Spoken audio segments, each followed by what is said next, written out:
suddenly I had some vodka and then some whiskey and then some tequila, and then I just understand. For me, I just barely stand on my feet, and I'm like, shit, how am I gonna play? But I kind of, washed my face, and I was like, okay, I need to nail it, and I need to be myself. Everything is gonna be fine. But somehow, I felt really fine on stage. I mean, I felt like I'm singing everything pretty much well, and the guys are playing fine, and the audience is kind of receiving it well, and it's a great show. But then afterwards, I see the video from this show, and I'm like, oh my god, what am I doing? There's a smile on my face. I'm like, I'm failing every vocal part. I'm singing something else now. What is needed? And then the guys are just also my bandmates so frustrated. They're like, "Oh my god, like what should I play?" And like this is a fail. I was so disappointed. Welcome to episode 70 of the Cassidins Creation. I'm your host, Chris Deering. This is a show where I interview bands and public figures from the mathcore adjacent communities. If you beautiful people in chat have any questions or comments, feel free to drop them and I'll try to read them aloud. If you like the sub for $5, you get access to some exclusive emotes as well as access to the interviews before they hit YouTube and other streaming services. You can also sub for free by attaching an Amazon Prime account to your Twitch account. It's like taking $5 from Jeff Bezos' pocket, and putting it into mine. If you're watching this on YouTube or listening to this in your car and have no idea what I'm talking about, the show is first shown live on Twitch. Join us every Sunday and Wednesday at twitch.tv/thecassidins for the live cast. With that out of the way, let me introduce our guest tonight who dropped their new album, Awakened, back on May 28th on Darkened Days Records, Sludgelord Records, Black Voodoo Records, and Enrage Records. Welcome in Eli Mavrychev of Vorvan. How's it going? Yeah, thanks for inviting. Yeah, here's Eli of Vorvan. Thanks. I'm glad to be here. That's a really great podcast. Yeah, things are going fine. How are you, Chris? I'm doing pretty good. Did I say your last name correctly? Mavrychev. Mavrychev. Okay, yeah. Alrighty.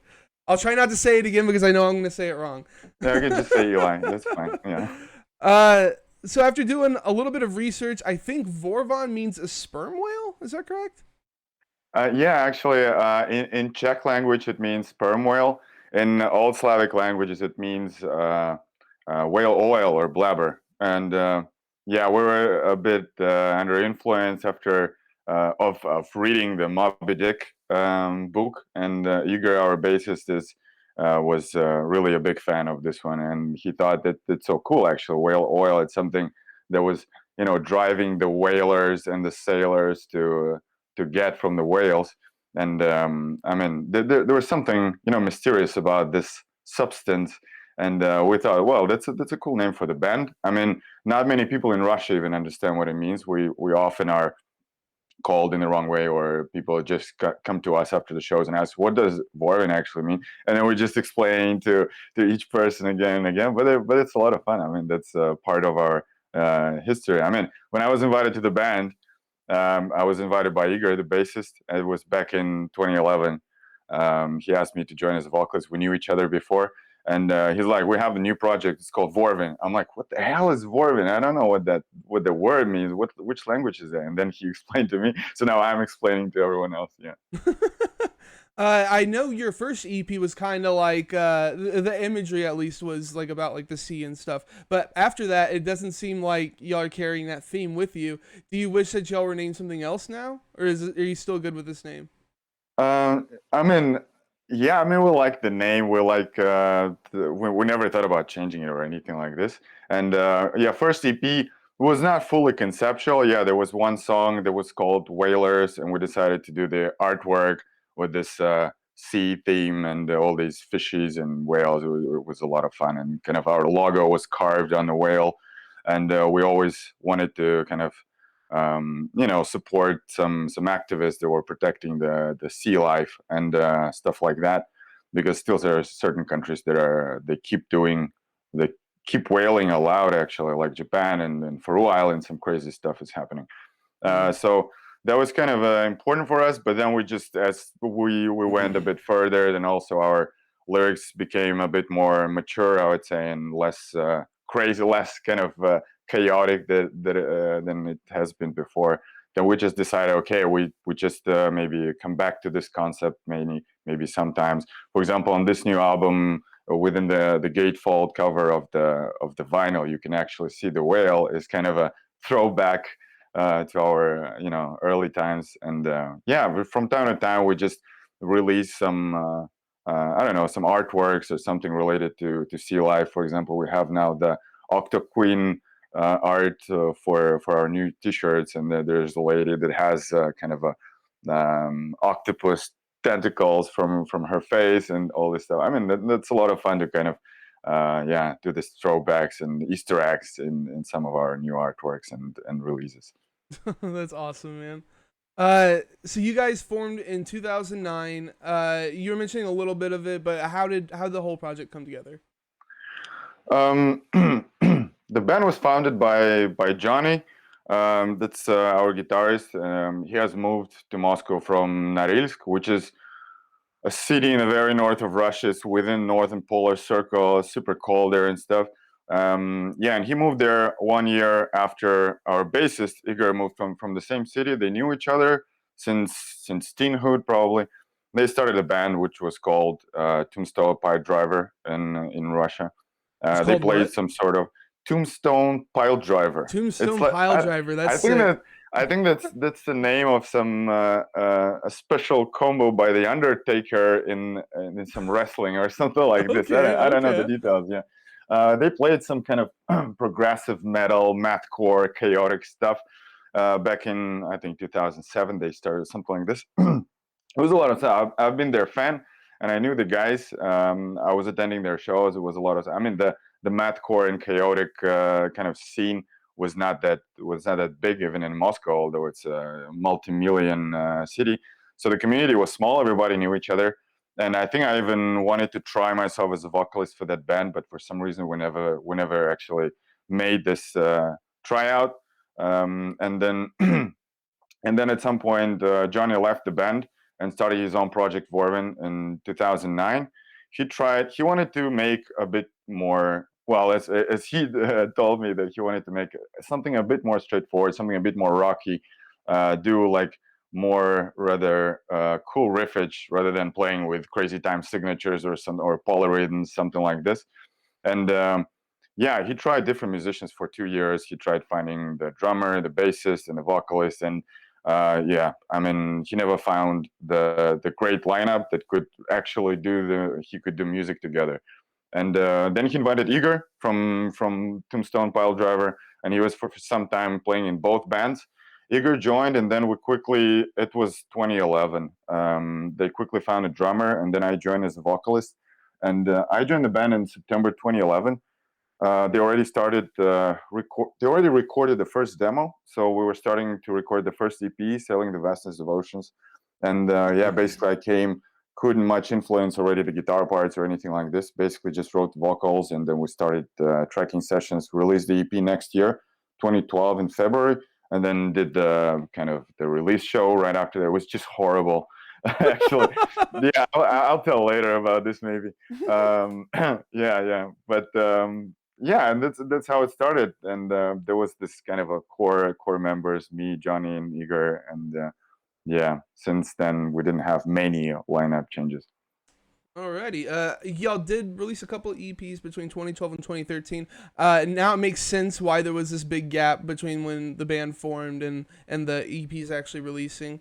Then you dropped your debut, Once Love Was Lost, back in 2016, and now you're back with Awakened, your second album, which came out last month. What's different this time around compared to the last album?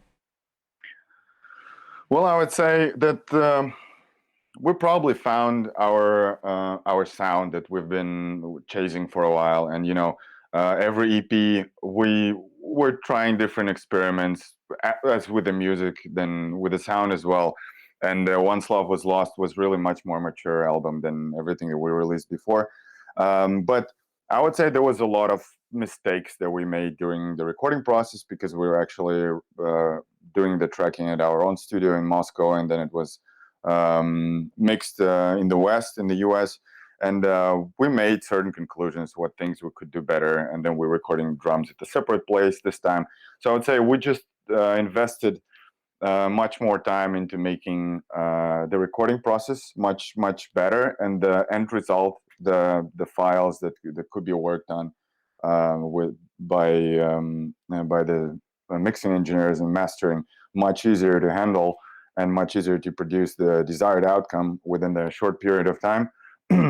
It's much more mature in terms of sound, in terms of how we recorded everything, in terms of how we also arranged our songs, because we started adding some more background guitars or some more solos. We started thinking maybe less about how to stuff music also with some chaotic things and maybe irregular time signatures, but also invest more time into arrangements, like actual which interval we could play here. I started performing in much more songs with the two guitars, because we started and Johnny was the only guitarist. I was just a vocalist, and then maybe after 1.5 years, I started performing one or two songs as well on guitar, just for the more massive sound at the live performances at first. And then I started contributing and actually writing songs, and the guys thought, yeah, that's actually cool. So once Love Was Lost, I was maybe on 5 songs out of 10 playing the second guitar, and on this album I'm there almost on like 70%, more or less every song which is not like super fast and which requires actually different guitar parts. I was recording second guitar. Therefore, was just much more clear for us what kind of sound we want to achieve, and we were very confident in how we record the things. There was the first album, I think, when we recorded it in full as demos, like every song we heard before. I had much more time to think about how to build the vocal parts, and also I was rewriting lyrics many times. Usually I don't do that. I just write the lyrics. Maybe I do some small corrections.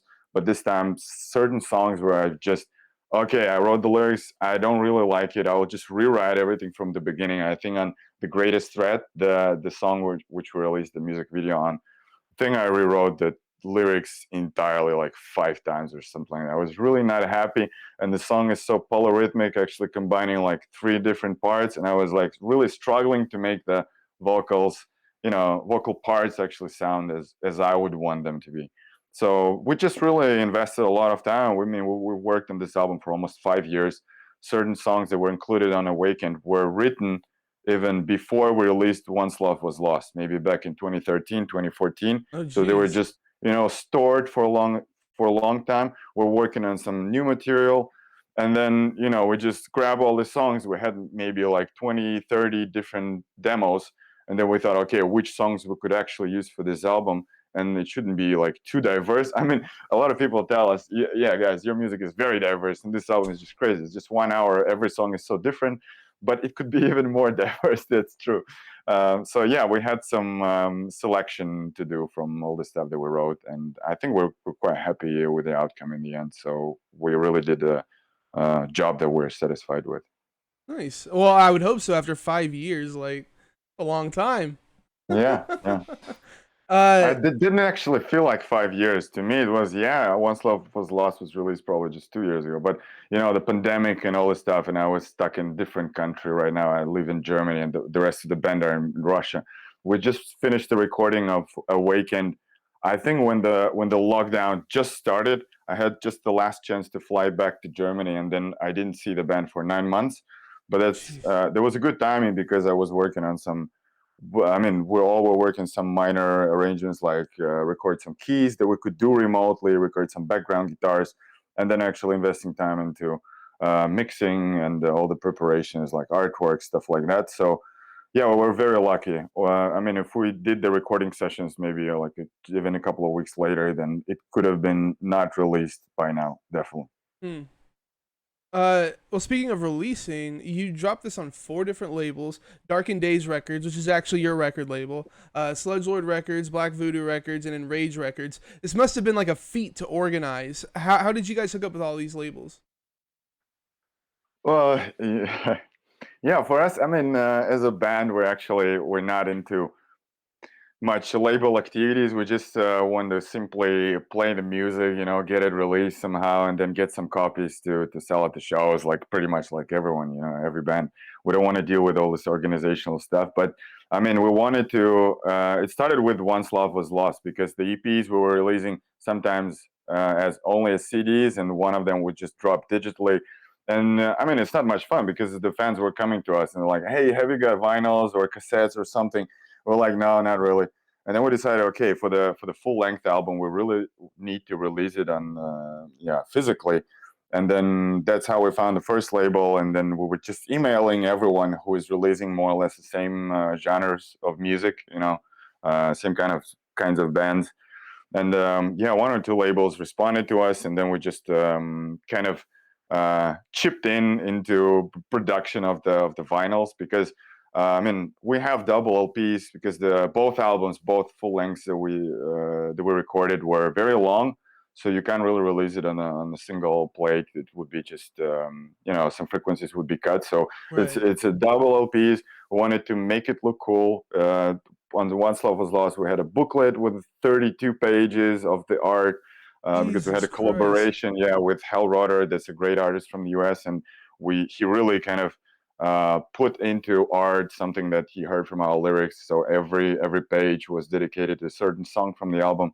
That was cool. So we wanted to make it look cool. We wanted to make the fans want to buy it, and also we didn't want to make the price too high. I was gonna Otherwise, say, we'll like, this just has to be yeah. super expensive. Yeah, it was quite expensive, but at the same time, yeah, all right. Well, I mean, if we could even sell it for the production price or something like this. I mean, we also did some wholesale with whoever wanted to distribute or resell our album. That was totally fine. So basically, for us, it's just finding the support that because we can't afford just releasing, let's say, vinyls in because the cost per one item per unit would be too high if you do less than 500 copies, let's say. Hmm. And it's just hard to afford the full badge, all the 500 copies on your own, by the band or the label Darkened Days Records, which is just me and a couple of persons who helped me. And so yeah, before the release of Awaken, we just recorded the album. We had pre-mix. We have it mixed already, and before we were waiting for the final master, I was just contacting a few labels like Sludge Lord and the other guys. And Aaron from Sludge Lord, he was really interested in releasing it, and I really loved his, attitude. And he really had his ideas about how the stuff can be done. And he's experienced in working with this smaller bands of underground bands that play similar music. I really loved it how the label evolved from just releasing the sludge music into more like any kind of from grindcore to mathcore, any kind of Right. brutal stuff. Yeah, Aaron's and that was awesome. really yeah, it was really a lot of fun to work with him, and he supported us a lot. I'm really grateful, and all of us are really grateful for that. So he took part in this release, and Danny from Black Voodoo Records also supported us with this. So we just split the full amount of vinyls that we produced by three labels, and also it's cool that it's being distributed in different locations. So right now, after Brexit, UK is basically like everything got more expensive. There is now the customs and all the stuff between Europe, UK. There's basically two different locations. Of course, for customers in the UK, it's much easier to buy from Sludge Lord directly than from the band or from Darkened Days based in Germany. And we have Black Voodoo based in the US. That's also very cool because with the previous album, we didn't have any proper distribution in the US. And a lot of fans were just writing to us, hey, dude, I just can't afford this shipping. It's just going crazy. It's Right. getting more and more expensive every year. Costs So, more for yeah, this shipping than time, the actual vinyl. yeah, exactly. Yeah, it's very problematic. And that's also why I started making a distro so that people who also want to buy Vorvan records, they can also, pick something up, some other bands so that they can combine because the shipping for them would cost the same, but I can ship like four LPs instead of one. So it's kind of beneficial both for the label to run such distro and for the fans. Yeah, and the same time we have Enrage Records that was helping us produce CDs and cassettes. It's really high quality and much cheaper because it's done in Russia. Unfortunately, there are no good pressing plants with the quality that we would desire based in Russia. So, but Hmm. but the rest of the formats we produce there, and it's very good. We're very happy with collaboration about the collaboration with Enraged Records. We work with them for the second time already. This is basically also one man label, and they also take care of our merchandise and everything. It was, for example, prepared for our release shows that happened a couple of weeks ago in Moscow and St. Petersburg after the release of the album. I think 1 week after we released it, and yeah, it's just a very. I mean, it's a pleasure to work with such guys. And yeah, we're just one of them. I also love dealing with all this pressing plants and stuff, and I we come with a clear idea about like how we want the records to look like, and either it should be, for example, a gatefold in case of vinyl, or it should be some jewel case with a booklet in case of CD. And we appreciate when these kind of small labels that support underground scene, they really feel our passion about it, and they do support our vision of how we see it, and they really, I mean, they do some corrections. They also tell what they think. They help us optimize some expenses and stuff like this, and in the end it just turns out as a great outcome. And yeah, we pretty much released everything we wanted. We also did uh, the pressing of Once Love Was Lost on cassettes this time with a very limited batch, like 50 copies. Mm. Yeah, but pretty much what people were asking us, what kind of physical copies they wanted from us, we produced it. So that was our goal, so that the fans can get our album in the format that they needed. This time we also did separate mastering for each format. It's not a big problem usually for a mastering engineer to kind of adjust it a bit for, let's say, tape, if your main master is for digital, let's say, and for the vinyl.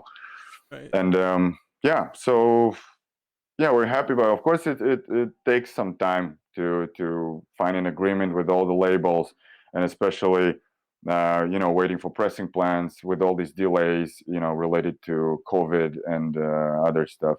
But this time we had to do certain corrections. So we planned to release the album maybe 1 or 2 months earlier, but it's not a big deal in the end. We had everything in stock by the release date, and we shipped everything shortly after the release. So I'm very happy about how everything went.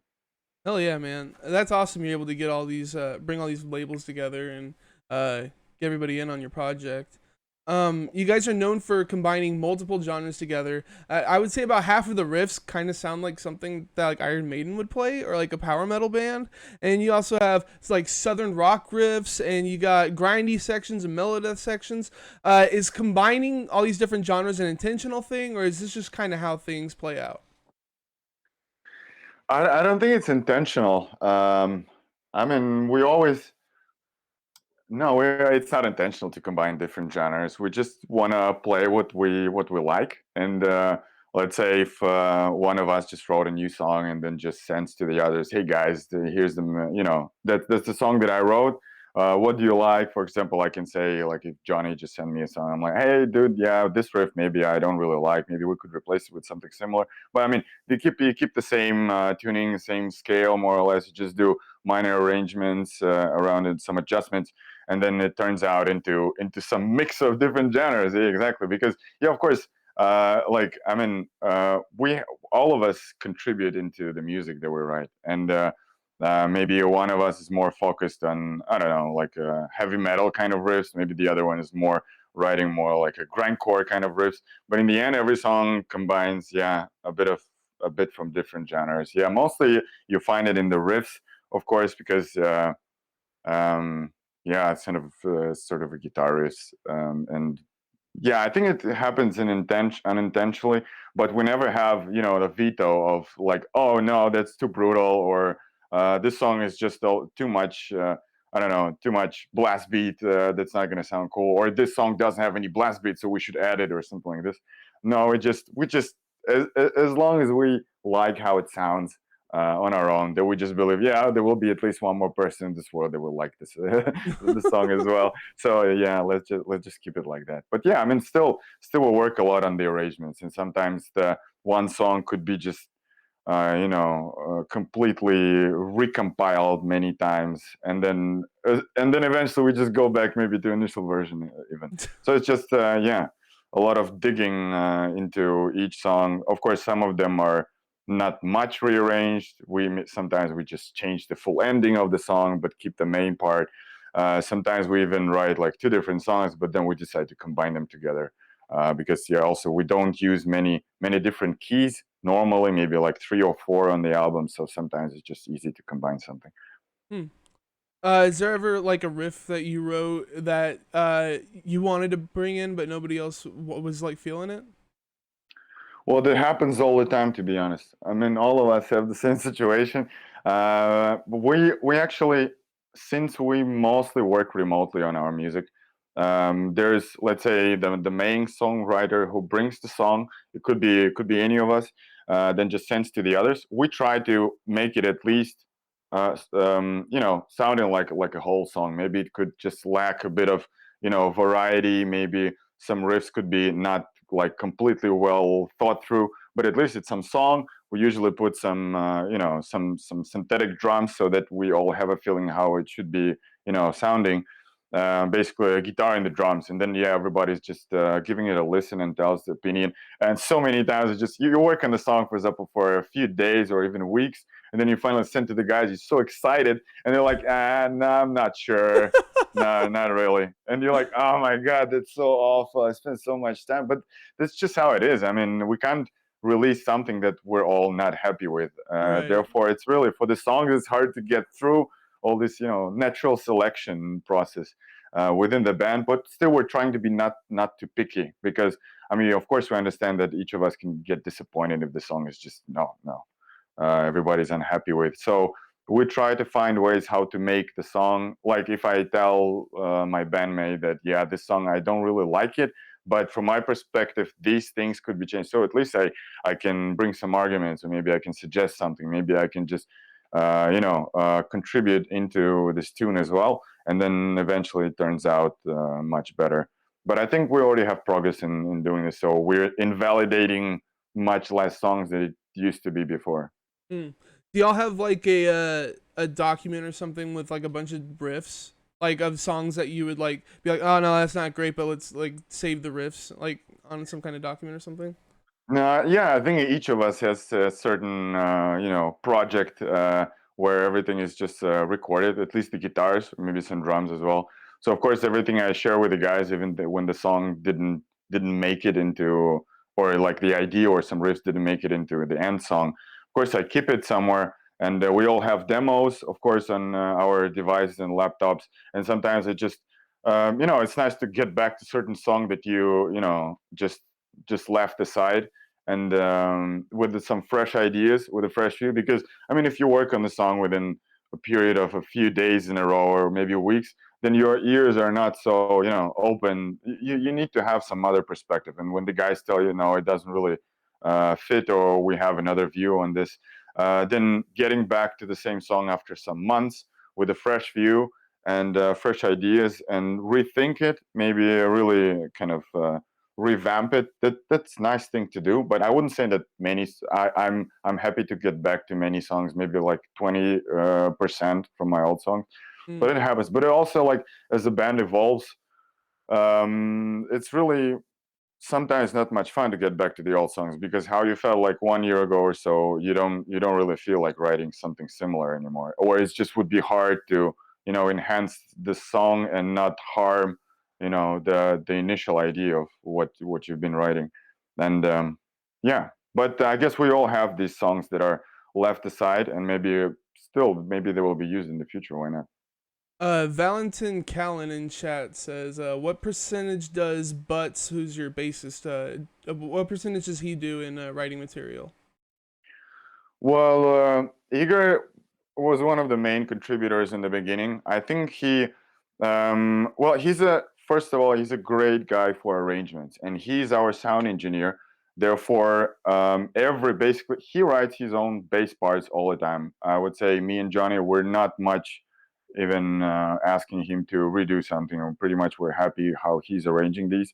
If we speak about like how many songs he actually brought, from scratch to the band, well, I'm not sure, maybe 15, 20% or something like this. Used to be maybe a bit more in the beginning when the band was just formed. But yeah, I mean, we in general, we don't have any pressure on who's contributing what, because in the end, each song goes through everyone in the band. So I mean, even if let's say I'm a main guy who composed the song, then still everybody made certain contributions. So it's hard to measure, in percentage or something like this. Right. We're all contributors, yeah. But therefore, we always write that the full music is written and produced and composed by Vorvan, because you can't really throw away anyone. That's just a collective collaboration. So you guys are labeled as hardcore, and while I definitely see where this comes from, there's I'm not sure it's the best description. We'll just say that. How would you label yourselves? It's a things, yeah, yeah. We try to kind of label ourselves, but I mean, um, we're not trying to do this anymore. We just play what we like, you know. Of course, Well, certain like when people you're like introducing yourself to somebody, like introducing music to somebody else, you have to be like, "Oh, this is X kind of music." So what would you say? yeah, we just say that it's some kind of mix of metal and hardcore. I think the most accurate would be metallic hardcore, because it's both. We're not going much into this, you know, like mathcore, Kata hardcore, maybe some sludge or something like this. It's just heavy metal with punk influences, clearly. And yeah, that's what we think we are. Although we add, of course, different genres altogether. But the funny thing is that, I mean, even sometimes, you know, when we're invited to play some festivals, maybe we hear feedback from some bands. It's really funny that sometimes metal community of fans, they think that Vorvan are punks. They play hardcore and punk, and they're not much. It's not much metal. And punks and hardcore guys, they think that we're metal, and so we're like in between two, you know, metal scene and the punk scene, and we're never, you know, fully inside one scene. But that's totally fine by us. We just really That's don't funny. don't There's really people that bother. say that you don't play metal. Like what? That's crazy. Yeah, I mean, so yeah, if you listen to Iron Maiden your full life, and then you just give Warvin a listen, you'll be probably, yeah, what the hell is that? Yeah, a lot of D beat. It's probably some punk rock. So, you guys have to have a ton of influences that go into this. What are some of your biggest influences? But there's so many of them. You know, when sometimes the labels are asking like what they're asking the for fans of section. Yeah. You know, yeah, probably would sound much more like Converge, Quellertac.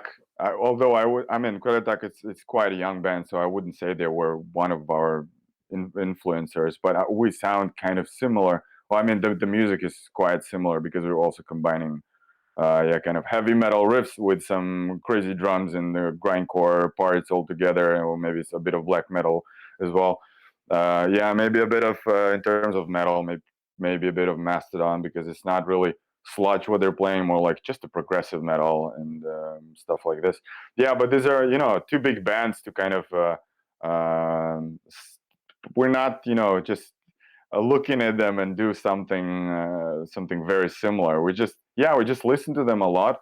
I mean, I listen to shit tons of metal and non-metal music, and yeah, it's really, so sometimes you can really feel even that you maybe found some inspiration in certain punk rock band, but you just I don't know, take some drum rhythm, for example, and then you just write completely, you know, not metal, really like a brutal riff, like for the death metal band with this punk rock beat, and you know, it has nothing to do with the band that actually brought the maybe some idea into our heads. So yeah, I guess people compare us to Converge, Mastodon, Dysphere.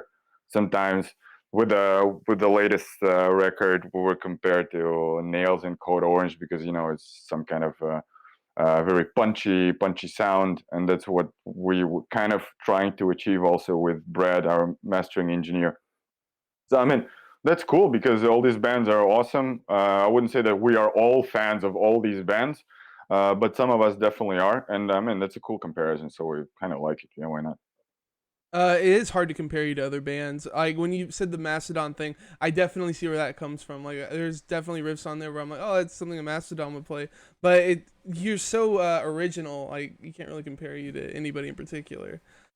So the vinyl for this release is a double vinyl. Was there ever any consideration to making the album shorter so it fits on a 12-inch? Yeah, we thought about making the album shorter, but we had actually so many songs that we really felt like we have to include in this album. And the songs were written more or less at the same time. Also, the lyrics were written more or less at the same time. And we pretty much, when we were combining the list of songs that we want to release, there were 12 songs. in the end, after excluding everything that we don't feel like releasing, and then only one song was just switched in the last moment before we started writing the drums, recording the drums in the studio.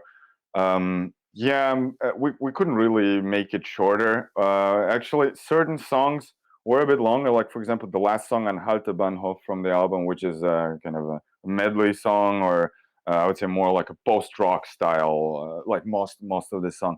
It's a bit long. It's almost 9 minutes, but I think the initial version was even 11 minutes, so we made it shorter. Jeez. Yeah, but it's like the album is 56 minutes right now. It's a lot. We had no idea how we could shorten each of these songs, and at the same time, no song was to be thrown away by us. Otherwise, we would be very disappointed. So we just decided, yeah, let's go for it. We understand that for some fans, it's kind of difficult to listen to an album so long, and it's a bit of not how most of the bands in the same genre do. So maybe like a 35 or 40 minutes would be ideal. But we just thought, yeah, why not? I mean, just as a listener, just find your time. Maybe even make a break in between, because also all these 12 songs, they're clear, they are well kind of forming the sides of each vinyl record, because we have yeah, double LP and three songs of each of the side, and combine these three songs, they're more or less have same length as all other sides. So we had an idea on how to combine them, and also from the standpoint of also lyrics, or how we can maybe even perform these things live. If, for example, we combine them on the record, like there's no clear pause in between two songs, then maybe you could also play it live like this. So yeah, we kept a lot of these things in mind, and I don't think we could make it shorter. Hmm. Yeah, just grab popcorn, grab a coffee, sit back, Yeah. relax, jam it out. Exactly. Valentin Callan in chat says, "Do you love Saigon? Tsygun. I've never, if that's a band, I've never heard of it. Yeah, it's actually pronounced Tzygan. Saigon. Yeah, these are our friends from Moscow. We know all of them, and we're good friends with each member of this band. We played together a few times. I think if due to COVID, the festival is not gonna be canceled on in the end of July. We're gonna play together. The festival is called Metal Over Russia, not far from Moscow, and they also are supposed to perform there. So fingers crossed that everything is gonna work out. But yeah, we like these guys. Also, a few members of Tsigan came to our release shows. It was very nice to see them, because I'm not in Moscow very often. I try to travel every month or two there, but I don't see these guys. I don't attend many shows there, so I rarely, my paths are crossed with Tsigan.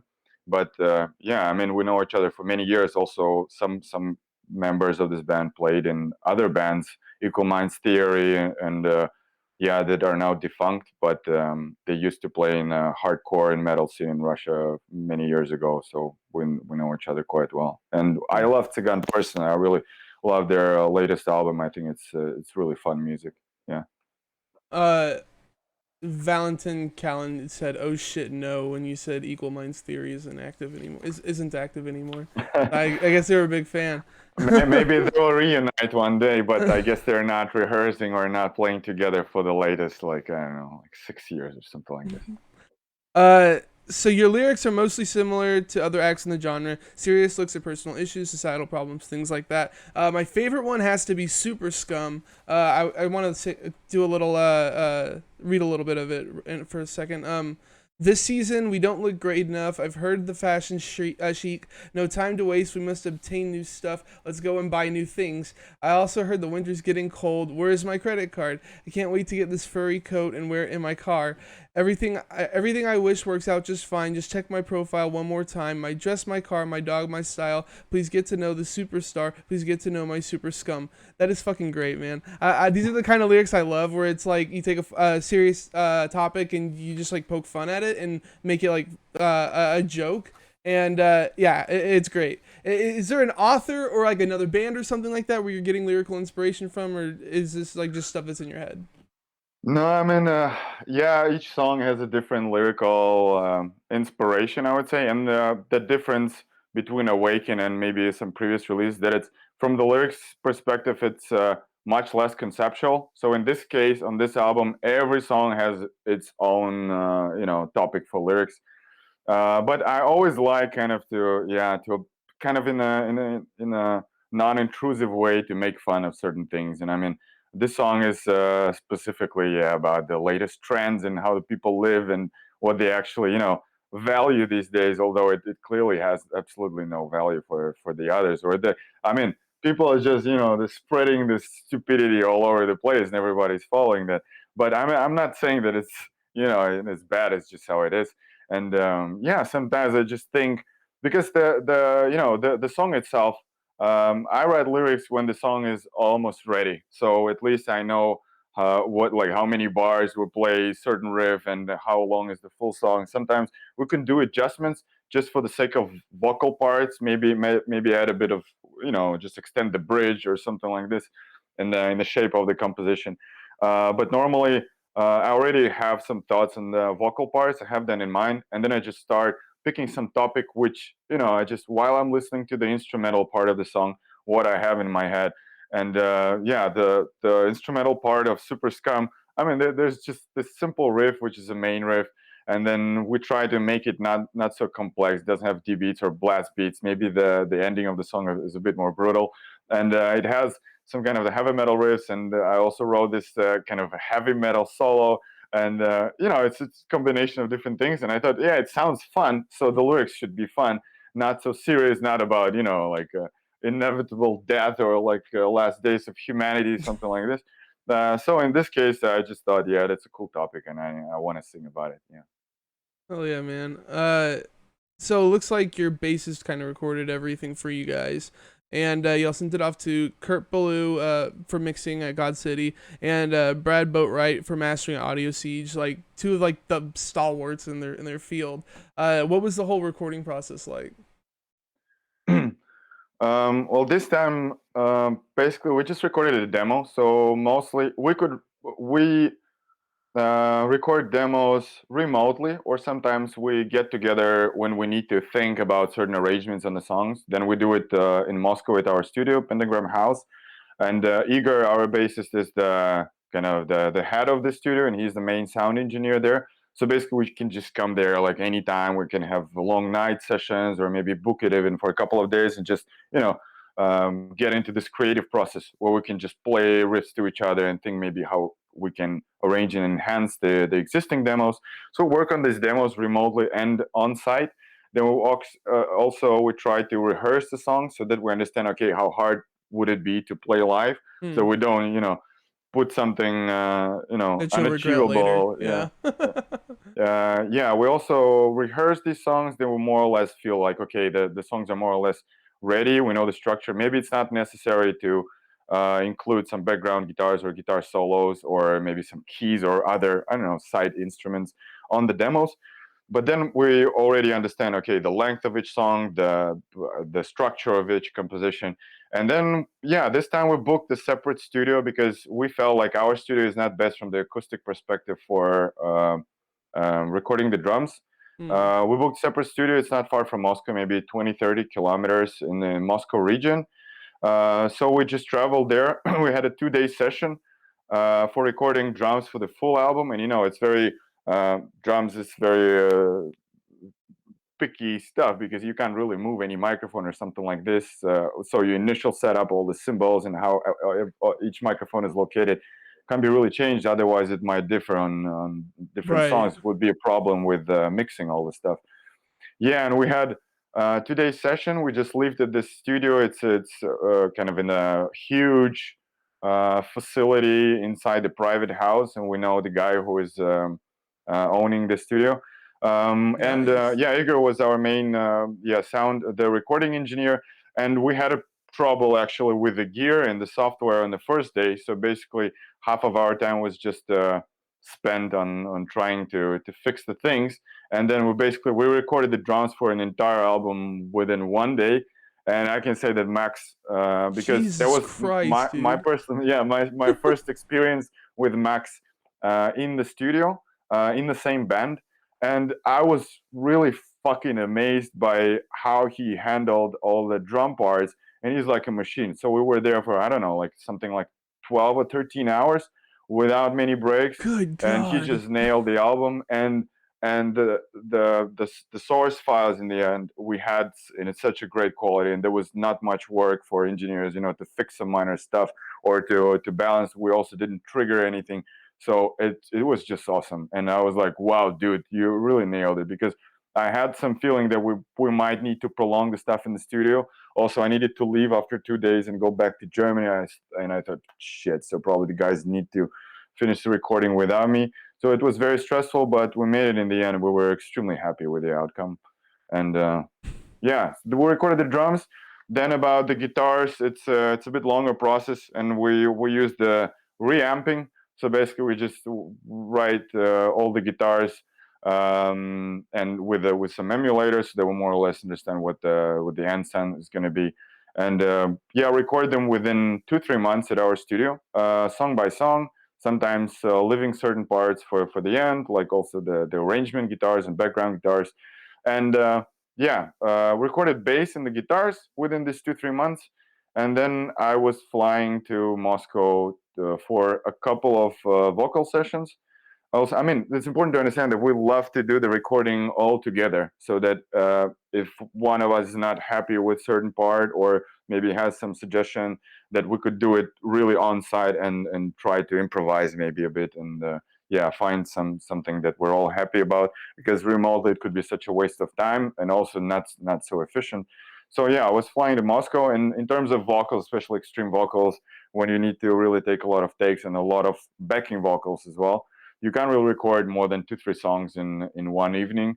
Also, the voice is a bit like damaged after screaming for so long. So normally we Right. just yeah, we just gather for like 2 days, then take 1 day break maybe to let me recover a bit, and then we make like two more days of sessions. Then the last session was just adding all this, also the arrangement for vocals, with gang vocals, stuff like this.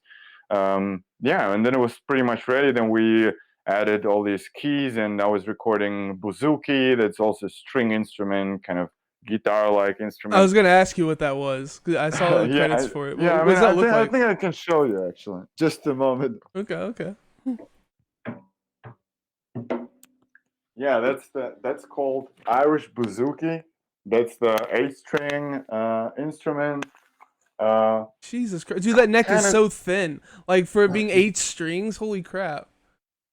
Yeah, yeah. How do you I even mean, figure that? something similar to mandolin, but just not 6 strings, but 8 strings. And yeah, that's a lot of fun to play this, double strings, because it adds this kind of the folk sound, and we use it on only on one song called uh, "The Reason," Mm. which is a mostly instrumental track where we also recorded some cellos. And yeah, I thought, why not using the instrument? I bought it specifically for writing something one day, and then I thought, yeah, it could be cool to use in this very song. Yeah. That's awesome, man.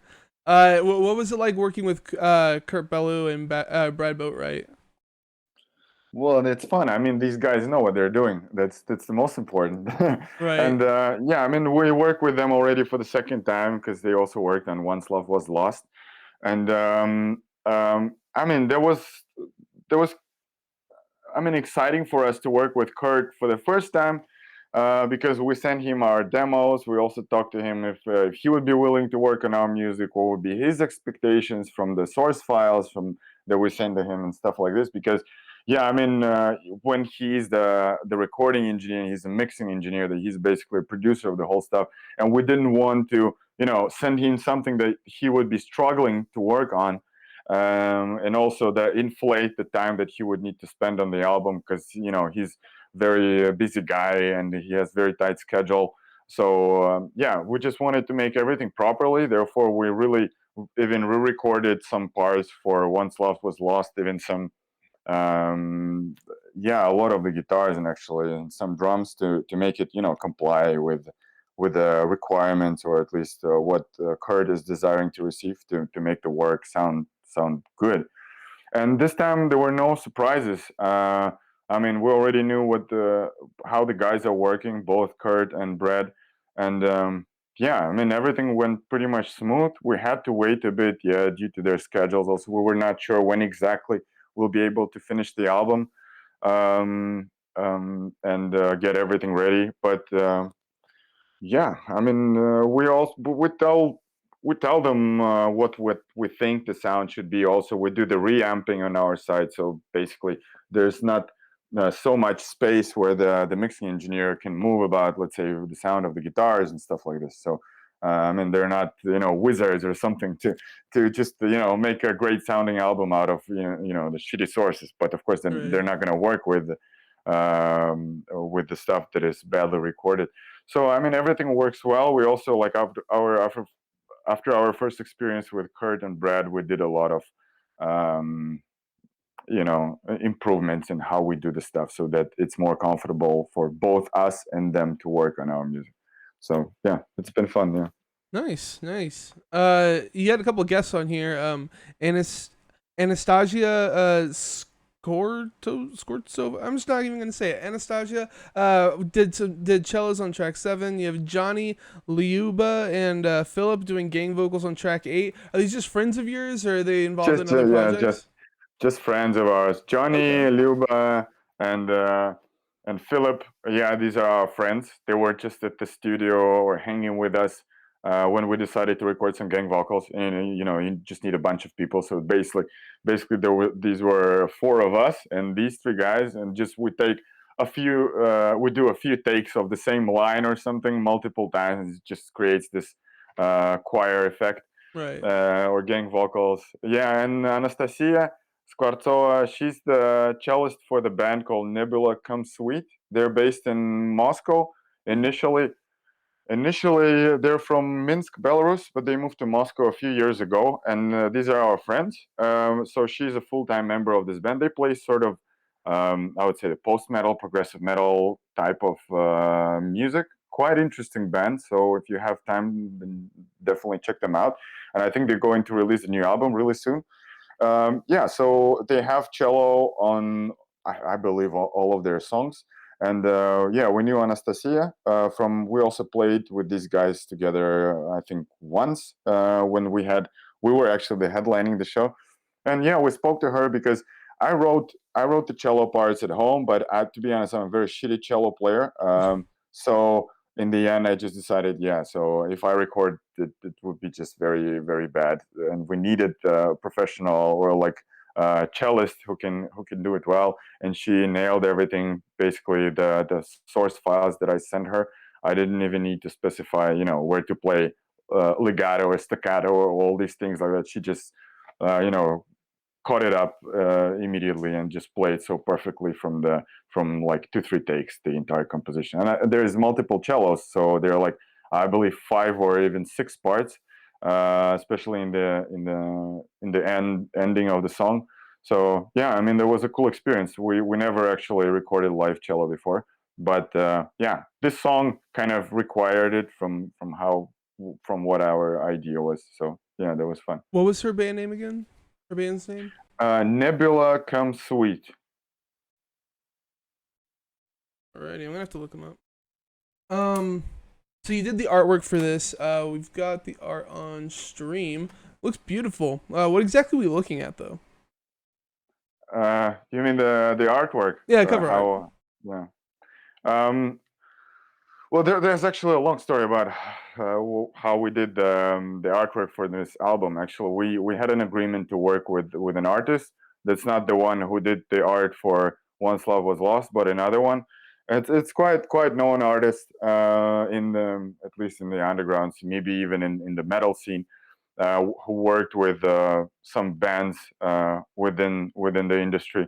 And unfortunately, we were not. We told about our concept and what we want to have in the end, because we have this chaos sign, because one of our title songs, kind of the main songs of Those Who Bled, is like. Evolving around this symbol of chaos, and the idea of that every person should find his or her own chaos in life, and just which actually is opposite from having the chaos in your day-to-day things, but actually finding some kind of uh, composure about things that you pursue and how you want to grow and learn in your life, how you want to develop. And at the same time, I wanted it to look quite similar to the graphic art should have been similar to how it was used on Once Love Was Lost. At least that was my vision. So it should have been like a two colors. Maybe the main color should be some dark color and the white color. But at the same time, we didn't want to also make it black and white again. So unfortunately, the artists who we agreed with didn't really do a great job from our perspective. Maybe there was some miscommunication, maybe weeks. Anyways, there was no the expectations were not matched from both sides. I guess we decided not to proceed. And then I was just, I used to draw a few of our designs for the T-shirts and stuff like that. And I thought, yeah, maybe I should do it. I just sat down with my iPad and started, sketching something. And yeah, I found a couple of references. Yeah, just look at the skull and then you try to, put it here and just draw it. And in the end, yeah, I thought, why not? And I showed to the guys. There also the tree in the middle, which is just kind of the symbol of life, actually. Altogether, there's life, the tree, and the skulls. That is death, and this chaos. That is kind of, you know, supposed to be with you as a person over your lifetime until the life meets death, something like this. Yeah, hard to kind of describe it in details what we really wanted to be. Well, it looks awesome, man. You did a good job. Yeah. Thanks. Yeah, and we decided that this kind of purple, purple tones are looking cool, and we made it the main tone not only on the cover art, but also we made it on the color of our vinyls, double LPs. It's Right. purple with white swirl, and I think it looks very cool. I mean, a lot of people really said that, wow, this color option is really great. It Yeah, fits dude, fits it the looks artwork. really good on vinyl, and like how it lines up with your artwork and stuff is just it's really good, man. You all made a nice full package, you know. You also did a music video, which I'm gonna be playing. Um, whose idea was it to do this concept? Um, To be honest, we had an idea of filming a bit different music video on a different song. I'm not gonna tell which one at the moment from the album Awaken, because we're probably gonna film it later. We had a Okay. problem that the part of the filming crew and the camera guy and the director are located in Ukraine, and right now the borders are closed because of the COVID situation between Russia and Ukraine. So they simply couldn't enter Russia to film it in Moscow. We also couldn't travel to Ukraine, and unfortunately, the state is still unchanged. We hope that maybe with more vaccinations, we will be able to film another music video in the next months. We really hope so. But yeah, we decided that we should release a music video for another song pretty much at the time when the album is out. And we thought that the greatest threat is a cool one because it's a kind of a fast one. It's not too long, it's not too short for the proper music video. And we just had some pretty minimal setup. We had one camera guy, and we just filmed each of the members and then band all together at one of the just found a dark location, put some light in the proper way. And then yeah, we had this concept with the food because I mean That's this what I was song gonna ask about. Yeah, you're just wasting food over here. it was funny. I mean, we had basically we had one day of filming and we didn't have a clear idea. So initially it was just let's just play and there will be no plot there. So nothing is gonna happen. It's just us playing. But then we just filmed us. We were almost over. Maybe we needed to do a few more, a few more shots of maybe us separately from each other, something like this. But we were almost over. We still had time, and the greatest thread is a song, yeah, about the humanity, how it actually, the history of the humanity, how all the humans they first starting, like growing, and then they start. They Trying to always like want take over some everything. more, yeah, take over everything, fight each other, start wars. Then they gain the power, then they start abusing this power, and then they start actually abusing the nature and the planet and everything, all the other beings on the earth. And yeah, this song is a bit like about this history of humans, and it was for me kind of interesting to touch this topic also about the consumption is that is so evolved in the last 20, 30 years when the yeah, some people say it's this American dream because it started in America when everything is being advertised, everything is being marketed, and now it's like all around us. I mean, even in our industry, it's those bands that are well advertised are being listened, and it's the same about all the products that we consume.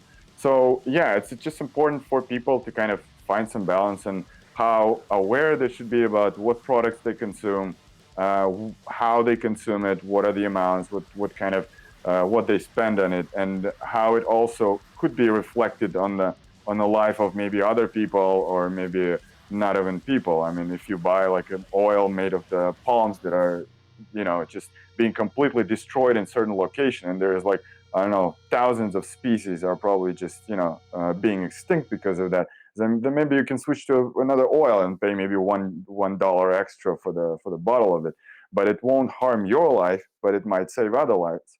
So yeah, I mean, this song is about that, and then this consumptionism idea came to me, and I thought, let's just guys buy some food and show how the people who actually consume these goods these days look in our eyes. And yeah, I mean, how we also do, because we're also not thinking about each and every product that we buy and we consume, because it's just too much.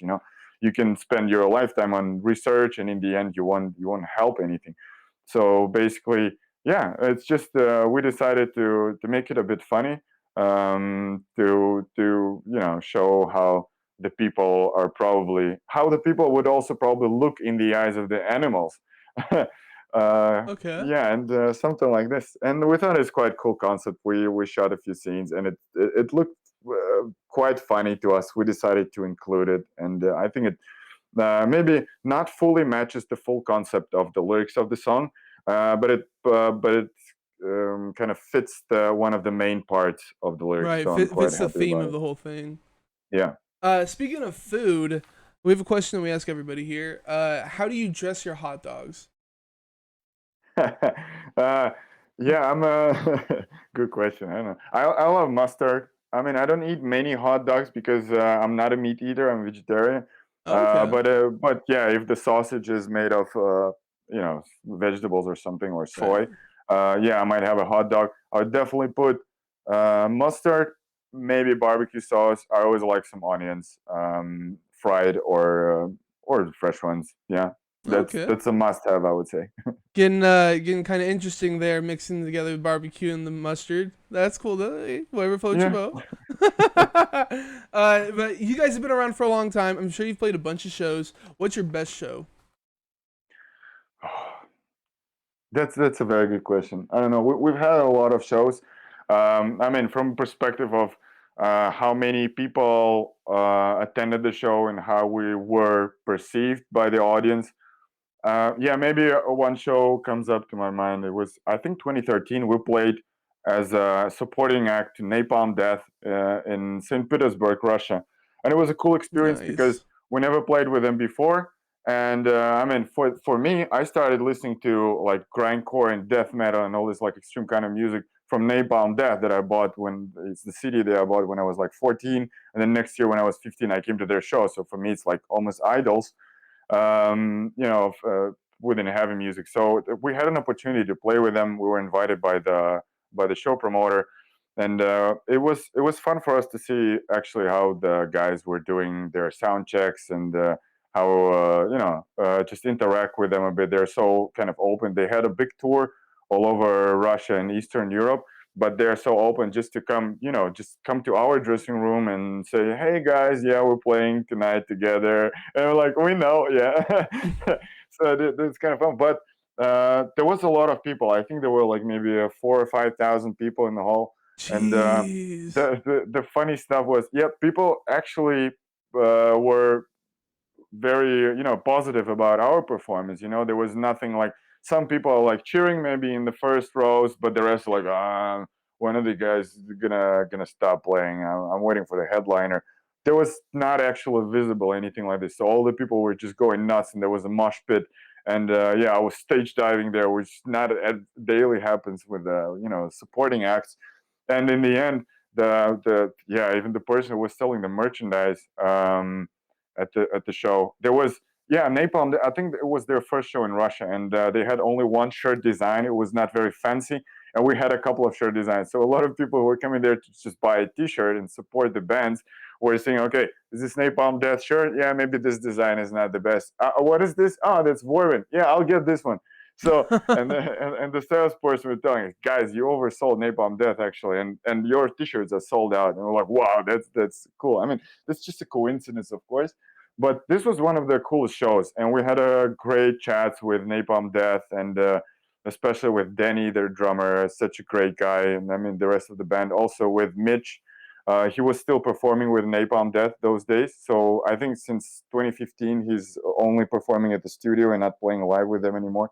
Hmm. And for me, Mitch was also, I mean, as a guitar player, I was very much into Mitch's parts and how he arranges and how what would yeah his guitar playing style. It was so much fun just going from the stage, just meeting him on the way, and then he tells you not only like, yeah, cool performance, I like it or something, and he tells like, hey, yeah, and the last song probably is it released already? Maybe in some part he's trying to tell me about the song. Maybe you could, put a bit more clean vocals, and tells me, his suggestion about how the song should, sound better or maybe look better at the performance. And I was like, dude, that's so amazing. I'm just That's that's awesome. awesome because even us sometimes on tour.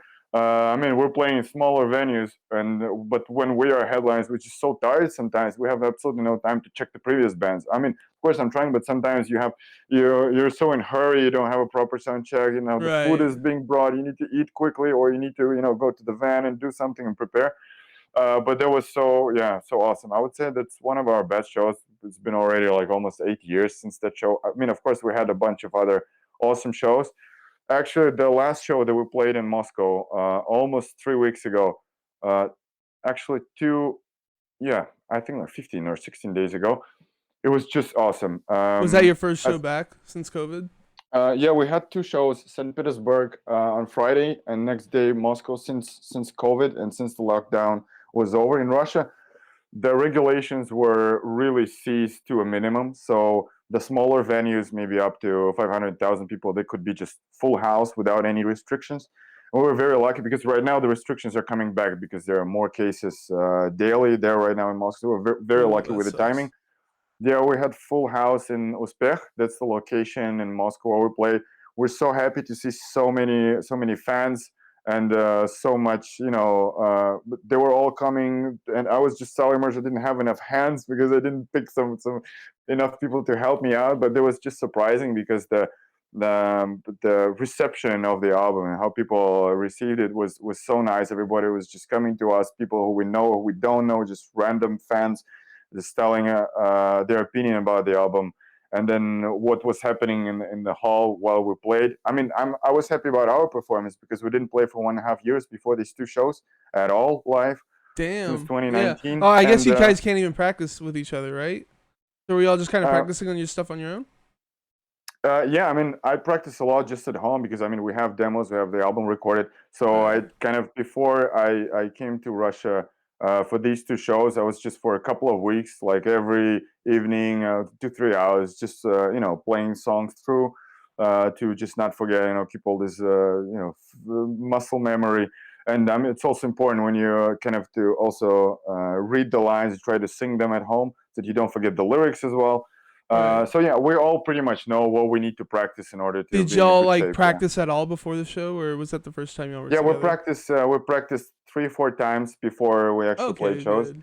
I mean, I would say we normally need uh, like 8 10 hours together. Of yeah, maybe with some with some breaks included already in the timing to just feel quite comfortable playing together again. And and then basically just 1 2 more rehearsals, we're in a good shape. But of course, there's always like, yeah, maybe I'm not so comfortable with this very song or at this very moment. Then you just practice it a bit before the show, in the room when you just have time. But in the end, we're very happy, especially how we played in Moscow from the quality perspective performance. We also had a very intense set. had 12 songs in 1 hour of showtime, and most of our songs were not slow at all. So we're trying to play all our fast songs, all our kind of, you know, fast fast pacing and the killer songs, combine them together. It was really, I mean, just hard to even sing them one after another without proper breaks. So it was quite challenging for us, and we were happy about the performance itself. And of course, we were happy about the fans, and there was the very cool stuff happening in the hall. The people were doing circle pits and mosh pits. So, I mean, you just feel after 1.5 years of not playing live, finally, here it is. That's what I've been missing. And just Right. seeing happy fans, nothing else matters when you see them, that they really enjoy your performance. The rest, it's just all that has been happening to us in the last 1.5 years, all the struggles and problems that we had maybe doing the release preparations for the albums, or maybe something went not exactly as we were planning, or maybe certain delays. And in the end, by looking at what is happening at such show, you understand, yeah, I mean, that's great. We did a great job, and we achieved what we wanted pretty much. Hell yeah. Yeah. What was your worst show? Worst show. I think our first show was the worst show. Okay. Yeah. There was I think there was a kind of a small festival in Moscow. It was maybe 1 2 weeks after we released our first EP. We never played live together with Vorvan before. So we were not one of those bands that play live before we release something. We dropped the EP online. We also had some CDs prepared. Even no, not T-shirts or nothing like this, but we had CDs. Yeah. So, and the guy who was organizing the small festival, I think it was just 2 days, maybe 5 bands on the first day and 5 bands on the second day. Of course, we were like we were either first or second to perform. It was quite early, maybe 6 p.m. or something like this, and there was not so many people, maybe 100 people in the hall. So I mean, there were more maybe for the headliners, but yeah, the place was pretty empty. But somehow I started. I mean, that was mostly my fault that we failed at the show, and why it was worse, because I think we came quite early to the venue, and I was just sitting there and waiting when the festival was going to start, and then we did a sound check, and yeah, there was just not much to do. And then the guys just from other bands started coming into the room, and some of them had a lot of booze with them, and they were like, let's drink, let's hang together, hey, nice to meet you if we haven't met before, you know. And suddenly I had some vodka and then some whiskey and then some tequila, and then I just for me, I just barely stand on my feet, and I'm like, shit, how am I gonna play? But I kind of washed my face, and I was like, okay, I need to nail it, and I need to be myself. Everything is gonna be fine. But somehow I felt really fine on stage. I mean, I felt like I'm singing everything pretty much well, and the guys are playing fine, and the audience is kind of receiving it well, and it's a great show. But then afterwards, I see the video from this show, and I'm like, oh my god, what am I doing? There's a smile on my face. I'm like, I'm failing every vocal part. I'm singing something else now. What is needed? And then the guys are just also my bandmates so frustrated. They're like, "Oh my god, like what should I play?"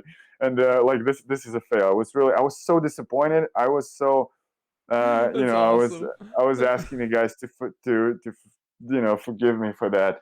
But yeah, that was just first experience. I mean, later after that, I completely changed my approach to shows. I mean, of course, I would never drink so much before the performance. I mean, Right. normally I might have a beer or two, but I mean, it's also not good for the voice and for singing.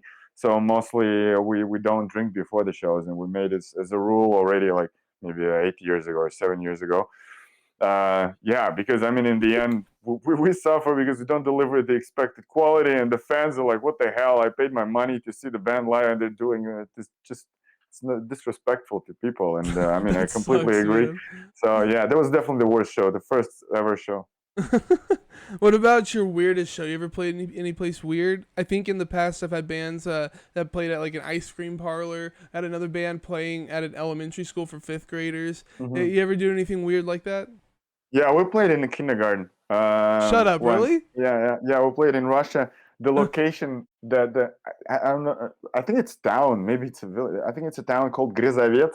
It's to the north of Moscow, maybe 600 or 700 kilometers to the north. I never heard about this town before, but we were on tour. We needed to complete the route, and we were invited to play there.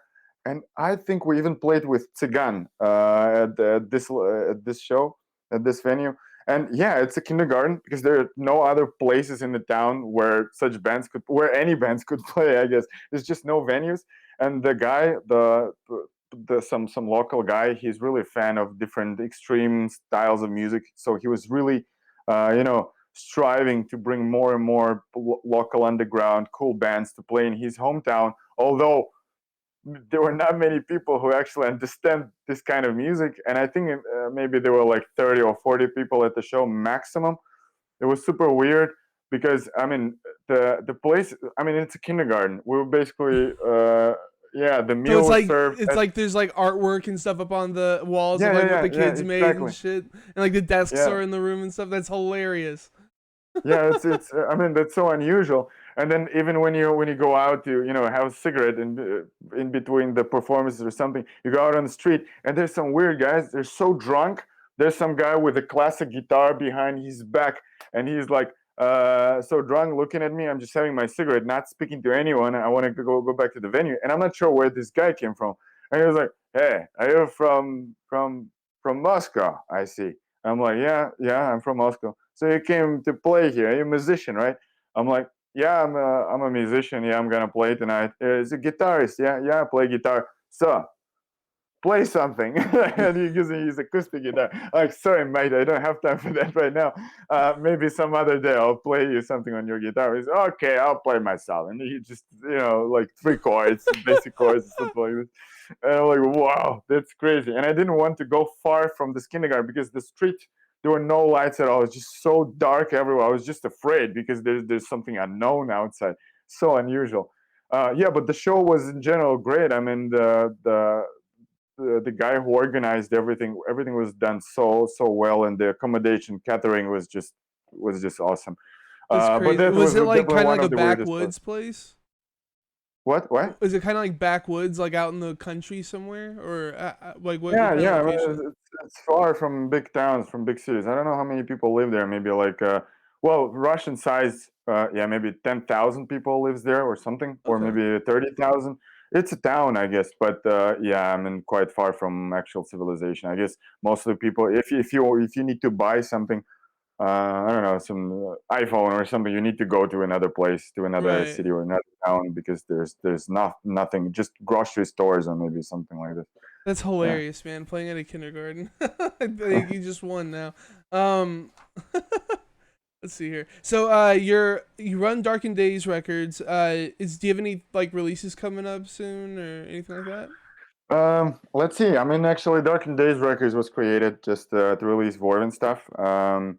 Because I mean, that's easier to communicate to the distributors and also the resellers and different other distros for the trading or the wholesale deals. Right. You As seem a more label, legit. You seem more legit yeah, having a legit, label. exactly, yeah. And it's, I mean, that goes just apart from the band. I don't want to mix the band budget with the budget of basically my budget that I form as a label is Dark Days Records. So there was, I think, the good initial idea to organize this label to release Vorvan stuff in a collaboration with other labels who would want to participate. Uh, but yeah, now we released Awaken. I'm running a small distro. There's not many items, maybe like 300. The different, mostly vinyls, but also cassettes and CDs. And right now, I'm open for also like trading and the wholesale from other labels. So it's a lot of fun that people are actually like it. They order it. I didn't put much efforts into promoting the label. I just have a couple of, maybe I have an Instagram account, a Facebook account, and the official website with the shop where you can order the stuff. So there are certain customers that are ordering, yeah, pretty often from this label. And of course, Vorvan also, the new album, kind of brought some awareness of the label. So maybe I will consider doing some more releases in the nearest future. Maybe not as a standalone, like only the release of my label, but maybe a collaboration. Maybe Aaron from Sludge Road Records will propose something. Who knows? Yeah. So I'll see what pops up in the horizon, and maybe yeah. I mean, also important, yeah, to kind of enjoy the music of the band that I would want to release. And I mean, I don't know. I'm not such a music nerd that knows every underground band from everywhere. So I mean, it's quite often. Then I mean, some bands are approaching, they're writing to the label and asking, hey, we're planning to do the release. And sometimes I'll listen to the stuff. Wow, it's really great music. I mean, I would love to release it probably, but it's so many technicalities. I mean, some bands don't even have, for example, if they're willing to release their album on vinyl, which I would be, for example, more interested in being focused on, then not many underground bands understand what the timing would be, and because they want to release the album tomorrow, and but the Right. vinyls are not going to be ready tomorrow. It takes normally like 7-8 months these days for them to arrive from the pressing plant to I've the had label, and then plants tell me that they're booking for next spring. So like in March and April and stuff. Like they're that backed up. yeah. So yeah, it's a bit difficult. Let's see what comes up. Right now, I'm open for, especially after the release of Awakened was a bit of you know Success. in financial, yeah, investment. But right now, I think everything went quite smooth, also with the sales. So yeah, I would say I have budget for more releases. I'll be just looking what can be released in the nearest next months. So yeah, hopefully there will be something. So I'm really Okay. looking forward to working with not just Vorvan but more other bands. Alrighty. So what was the last thing you listened to? Either song, album, whatever. Um, yeah, I think I recently got the uh, um, double LP Anthrax Volume 8, which Ooh. was released just a few months back by Megatron Records. I think first time on vinyl. So the album was released in 1998. I had it as cassette when I was a kid. I'm actually a big fan of Anthrax of Bush era. And to be honest, in the last couple of weeks, that's the only LP that I'm spinning, and I'm doing it daily, I guess. No, I listen to also, yeah, that's the latest one. Before that, I was listening to the new concert bootleg by Pig Destroyer that they just released. I think Pornographers of Sound, it's called.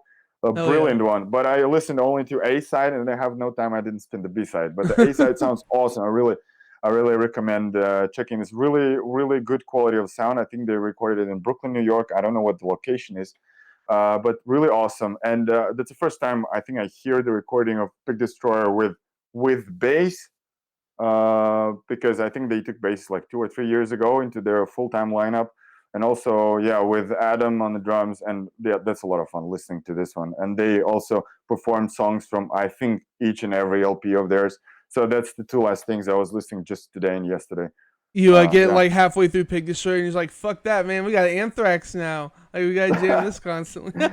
That's I great. like to listen on Anthrax also as a background when I was doing some housework or dealing with orders or something, or just sending emails, daily stuff, because it's just spinning and gives me this cool feeling, because the album is also, it's such a positive and also diverse, Well, it's also things that are nostalgic for you happening because you there. grew up with it, right? Yeah, yeah, yeah. And I actually ordered these albums from one of the stores because it was only released in the U.S. And I pre-ordered it from one of the stores in the U.S. and they kind of sold out all the pre-orders, or they didn't order enough to fulfill all the pre-orders.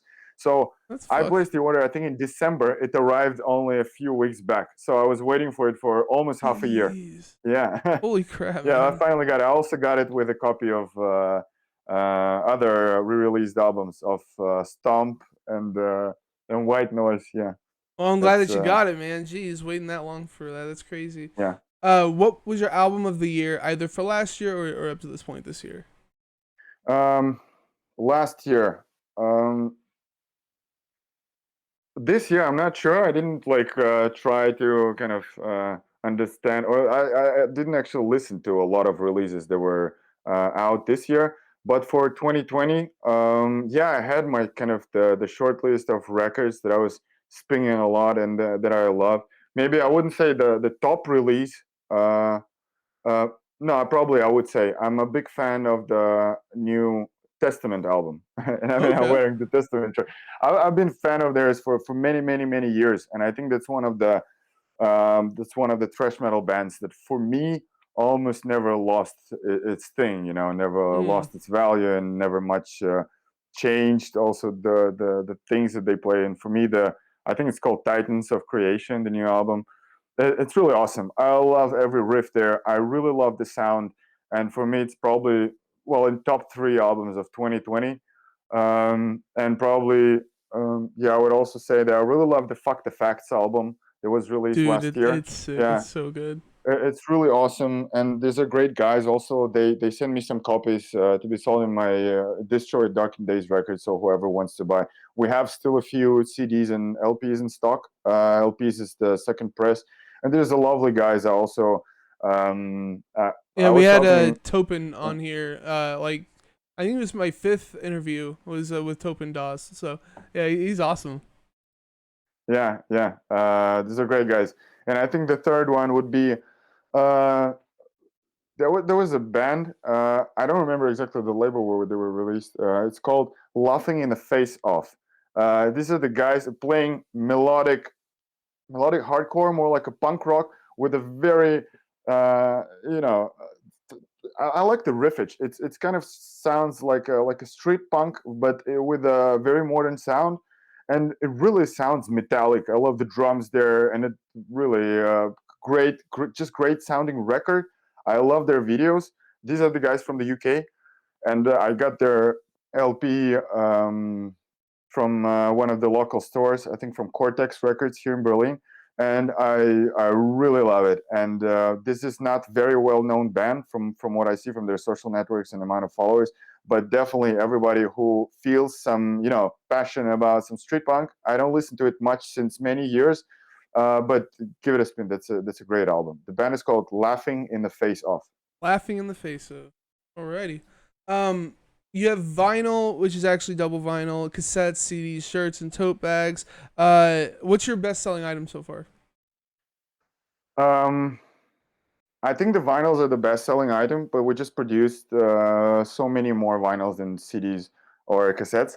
Cassettes are almost sold out, but we didn't do many. We did, I think, 100 copies. So 54 were given to Dark and Days Records, 50 to Enrage Records in Russia.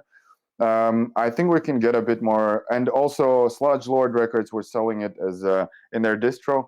So yeah, they flew out quite quick. So we have just a few more copies left. So if somebody wants to buy it, just do it now. Maybe in a few days we won't have any left. Maybe I'll ask Enrage Records if the guy could share a few more copies. If he didn't sell them out yet, I hope he didn't, because he's mostly selling them at the shows and not online.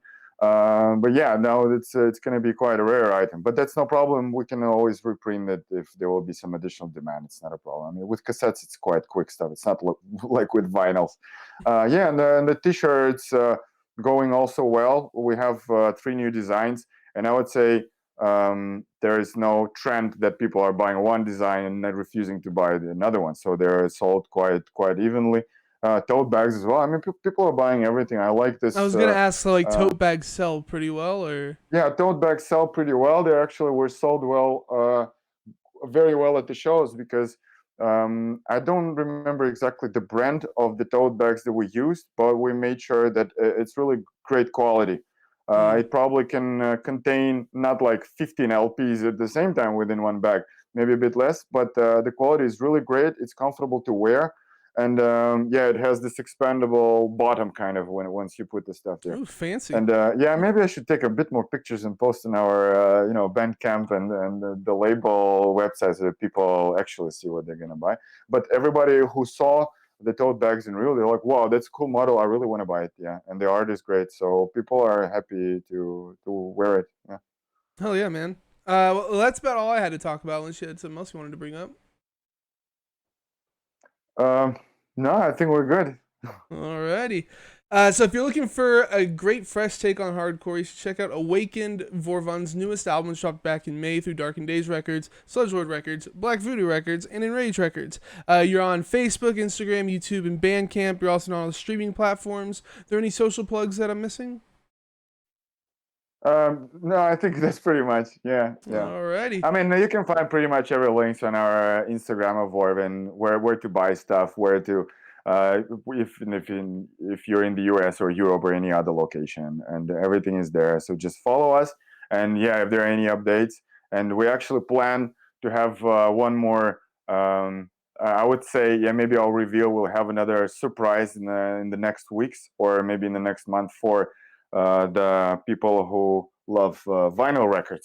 Ooh, alrighty. Yeah, so follow us, guys, and maybe you'll get the news first, and maybe this will be some great news for you. And your Instagram handle is Vorvan_official. Yep. So as for me, drop my channel, follow so you always know when I go live. You can also sub to get access to the interviews before they hit YouTube and streaming services, as well as getting some access to some exclusive emotes. You can also find me on Facebook, Instagram, Twitter, and YouTube. YouTube folks, if you like the video, please drop a like, click the notification bell, don't forget to subscribe. It's a great way to support me for free. Check out my music, The Sound That Ends Creation, at thesoundthatendcreation.bandcamp.com. My next guest is a big one, UK-based chaotic hardcore band Vexed. Join us this Wednesday, the 23rd at 12 p.m. Central for the live cast. Thanks for being here, Eli. I hope you had a good time. Thank you. Thank you so much. I had a great time. Hell yeah, and thank you guys for watching and listening.